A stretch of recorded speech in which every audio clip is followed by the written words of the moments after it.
पिछले दिन मोदी सरकार ने तकरीबन 1 साल के बाद तीनों फार्म लॉज वापस लेने का फैसला किया, जिसकी वजह से ये मुद्दा सुबह से शाम तक पूरे दिन मीडिया में छाया रहा।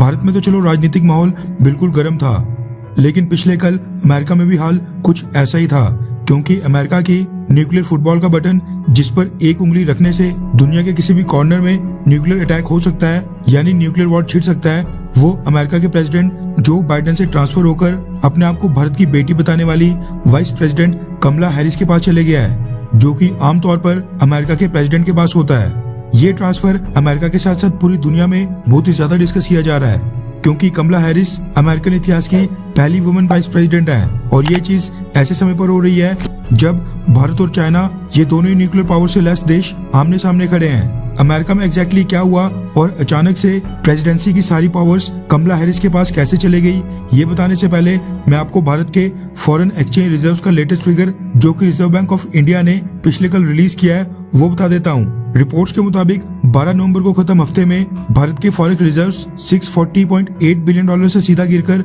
640.1 बिलियन डॉलर तक पहुंच गए हैं। बीते एक हफ्ते में 763 मिलियन डॉलर की गिरावट देखने को मिली है।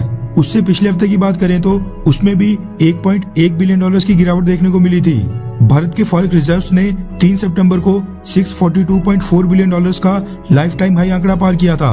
तभी से एक तरह से रुक गया है, एक हफ्ते बढ़ता है और दूसरे हफ्ते घटता है। फिलहाल के लिए फॉरेन एक्सचेंज रिजर्व्स का लेटेस्ट फिगर है 640.1 मिलियन डॉलर्स। मेन खबर की बात करें तो वो निकल कर आ रही है अमेरिका से, जहां पर भारत की तरह पॉलिटिक्स बेहद गर्म है।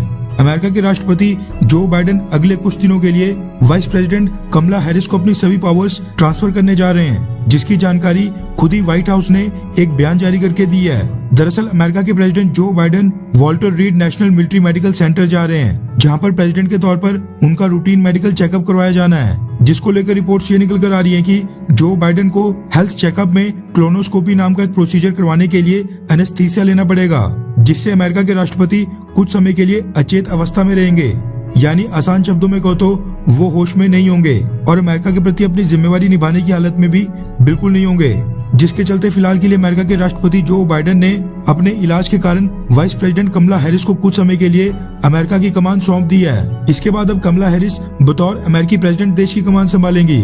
अमेरिका के संविधान के अनुसार देश कभी भी बिना राष्ट्रपति के नहीं रह सकता है।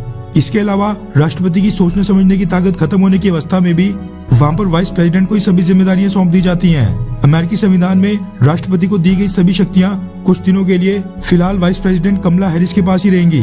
अगर इस दौरान कोई भी विशेष परिस्थिति बनती है, तभी कमला हैरिस अमेरिका के राष्ट्रपति की तरह इन शक्तियों का इस्तेमाल कर सकती है। वैसे अगर आप ये सोच रहे हैं कि क्या कमला हैरिस किसी भी देश के ऊपर परमाणु हमले का आदेश दे सकती हैं, तो इसका जवाब है बिल्कुल हाँ। अमेरिकी संविधान के अनुसार कमला हैरिस जो बाइडेन की अनुपस्थिति में पूरी तरह से प्रेसिडेंट की पावर्स के साथ काम करेंगी।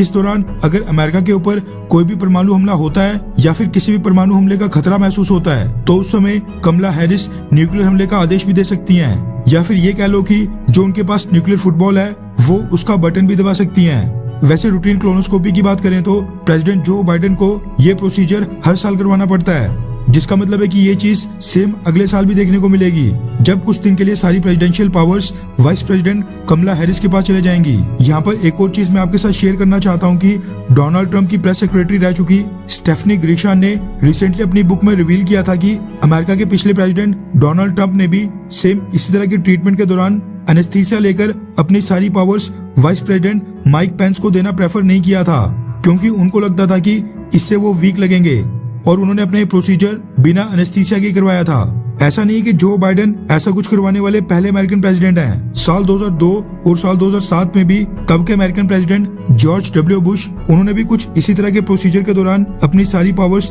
तब के वाइस प्रेसिडेंट को ट्रांसफर कर दी थी। खैर, वैसे आपका फेवरेट अमेरिकन लीडर कौन है? Donald Trump, Joe Biden, George W Bush या फिर बराक ओबामा? नीचे कमेंट करके अपनी राय जरूर बताएं।